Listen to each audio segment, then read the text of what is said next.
Once you have something that looks reasonably okay, then we can move on to the fun part. And the fun part is adding the subdivision surface modifier and extruding this down. So let's go into object mode here, go to the modifiers tab, add modifier, generate, and subdivision surface. I'll move that up to 2. And then in object mode, I'll go to the overlays and turn on wireframe. I'll turn down the opacity a little bit. And then let's also turn on face orientation, because whenever we make faces, especially on a flat surface, and then connect them all together later, the normals usually end up just all sorts of weird. So we can really easily fix this just by selecting everything in edit mode, going to mesh and normals, and choosing recalculate outside. If it made it all red for you rather than blue, then just click inside in the redo panel, and that'll flip it around to the other way. But now that our normals are fixed, we can go ahead and turn that off in the face orientation. Take this entire thing, hit E to extrude, and extrude it downwards. Then let's indent the eyes and the mouth. I'll select the middle 2 faces on both of the eyes and then hit Ctrl+ to grow the selection. E to extrude that down a bit. And then since I want a loop running around the inside as well, I'll just hit I to inset ever so slightly.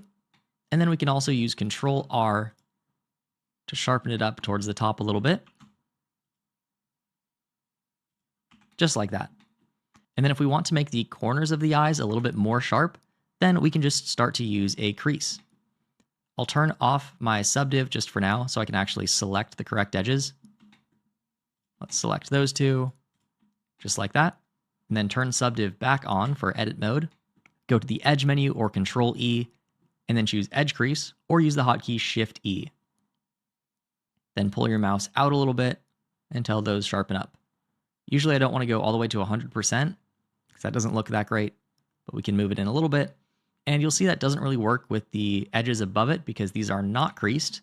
But if we also take those edges, Shift-E, and crease those a tad, not all the way to 100%, but until the overlapping problem is gone, then we get a nice crease right in there. And we can also do that with the vertices that are underneath that are also part of that loop. Again, Shift-E, and just crease it up a little bit. Okay, perfect. Let's also do that for the mouth. I'll select all of these faces really quickly just by selecting one side, holding down Control and selecting the other side, not selecting the loop that goes all the way around it because that's our support loop, but taking the inside faces, E to extrude, and I'll move that down. And similar to before, I'll crease this right side. So I'll Alt left click to select so I get that whole loop. You can see that there. And then Shift-E, sharpen that up just a bit. And then I'll add edge loops towards the top and bottom to sharpen that up as well. We won't really be seeing the bottom of the mouth too much because we'll have some teeth in the way, so I won't worry too much about that. But now we can also do the fun part of adding edge loops that go all the way around the cookie. I'll hit Ctrl+R, and then I'll also hit E to make it even. And if it's even with the wrong side, I'll hit F. So Ctrl+R, E, and then F to make a loop that goes all the way around. It's kind of sharpened up. I'll do the same thing here. E for even. Ctrl+R, E for even, slide that in. Ctrl+R, E, and last one, Ctrl+R and E. Now we could also have sharpened this up via creases, but let me Ctrl+Z just to show you the difference here. If I take this edge and I use Shift-E to crease this, of course if I go all the way to 1, then we don't get any sort of smooth transition, and maybe that's what you want, but that's not what I was hoping for. And you could get almost there, but not quite, and have something like that, and that works. But if you right click and shade smooth, you'll see that this on the left just looks much higher quality than this on the right. And you could sharpen this up by adding more subdivision. If I go all the way to level 4, then it looks just as good as on the left. But remember, when we're increasing subdiv levels, we're just exponentially increasing the number of polys that we're using. So it's not really worth it to save a couple edge loops by just massively increasing the number of polygons. So I don't like to use creases for things like that, where I actually really want things to look much higher quality. But for things like the inside of the eye, where it's really not noticeable, then that's a perfect use case for creases.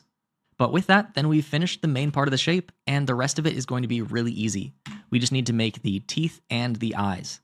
So I'll go ahead and hide the main cookie, and we'll just make this as a separate object. I'll hit Shift-A, add mesh and plane, F2 in the viewport, and rename this to teeth. Tab to go into edit mode. And let's just line up each of these 4 vertices with the sides of the teeth. Z to go to wireframe view. And we'll need a couple of subdivisions in order for this to work, because it looks like the teeth are not only split down the middle, but also there's a little bit of a curve to them. So Control R, and I'll just add that right in the middle. And then again, Control R above and below that, and we can use this to round them out. And these are just going to be shoved into the face. So if they extrude a little bit past, that's totally okay. Though one thing that I'm thinking is that we want the middle to run straight through the middle of his mouth there, and right now it's not, so I'll add a new edge loop just like so. I'll take the middle one, move that up towards the middle, and kind of move everything else to match. And that's kind of a sharp transition, so maybe I'll move that off to the left, Control R, add another edge loop, and just do the same thing over there. Okay, I think that works just fine, so let's go ahead and solidify this. We could use the solidify modifier, but it's a pretty simple object, so I'll just hit E to extrude and do this in edit mode. Though the normals might be wrong whenever you extrude something from a flat surface, so let's check our face orientation, and that is indeed wrong. So let's select everything, Shift N to fix that, and then let's add our subdivision surface modifier. I'll go ahead and turn off face orientation, and we can sharpen up the sides. Control R, and Control R on the other side. That looks pretty good. We may want to take this center line. I'll use the select shortest path by holding Control, G, Z, move this down a little bit. And actually, I'd really like that to be a sharper transition. So what I'll do is I'll select this whole edge loop, Control B to bevel, scroll up on the mouse wheel once, so we have one edge loop that runs right in the middle there, and then I'll select that portion of it, GZ, then move that down, and now we have a much sharper crease. Okay, I think that works well. So let's hit Tab to go into object mode. Let's unhide our cookie, GZ to move this down into the mouth, and that's looking pretty good. I'll bump up the subdiv to 2, and now let's work on the eyes. So again, I'll hide the cookie, 7 to go to top view, Shift-A, add mesh and plane, F2 to rename this eyes, Tab to go into edit mode, Z to go into wireframe view, and I'll really quickly just outline this shape here. Let's see, though I may as well mimic the same shape that we made for the eye in the cookie itself. Add a couple edge loops in the middle, pull this out. I'm also doing this kind of fast because I think you kind of get the idea already. I don't think I'm showing you anything new from here on out, but I'll add one edge loop here in the middle, pull this down, just like so. And then before we extrude it, let's go ahead and just Shift D, duplicate this over onto the other side, scale that down, and move these into place as well. Again, it's totally okay if it pokes through the rest of the cookie a bit, pokes into his face. Then I'll select everything, E to extrude that down, and then since I already know the normals might be weird, I'm just going to select everything and hit Shift N, which is the hotkey for recalculate normals. But again, you can also get to that through the mesh menu and through the normals menu. All right, now in object mode, I'll hit Control 2, or just full hotkeys at this point. Turn on the cookie, GZ, move those down, and we'll want to sharpen those up a little bit. So let's go ahead and add some edge loops around the top and the bottom. And there we have it. So if we turn off our overlays, we can see the final result. And we might want to select the eyes and do a little bit of tweaking.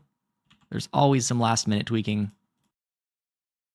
Change those shapes a little bit. And if you want to add in more dots for the whites of the eyes, then you can absolutely do that as well. And before I forget, let's also take the eyes and the teeth, right click and shade smooth. And then let's parent them to the main part of the cookie by shift selecting the cookie. So it's selected last and is the active object. And then hit Control P and parent to object. You can also go to object, parent, and choose object. Okay, now when we move our cookie around, everything else follows with it. And with that, you've completed the cookie project, which, as it turns out, actually has some pretty interesting topology. If you can make this from scratch, then you can make a lot of things and are solidly in intermediate territory. So if you really want to give yourself a challenge and see if you're there, try doing it on your own. A couple other last minute things that I noticed is I didn't actually indent the lip. So I could just take that vertex, move that down, and that's really all I wanted to do there. But then I'm also noticing that on the eyes, I should have a loop that goes all the way around. Follow my own advice here, because you can see it's getting a little bit pinched. So I'll select all the top faces, eye to inset, and that looks a bit better. So I could spend a lot of time going through and just tweaking all of these different vertices here and try to line everything up just ever so perfectly. But if I do that, that would take all day. So I'll leave that to you if you do want to do it. Also, again, if you want to make the whites of the eyes, then you're welcome to do that, but this is where I'm going to leave it off. Give yourself a big pat on the back if you've finished this project, and if you have, then I'm confident that you're ready for what's next, which is the main exercise of the course. So when you feel ready, head on over to the next chapter, and we'll put your skills to the test.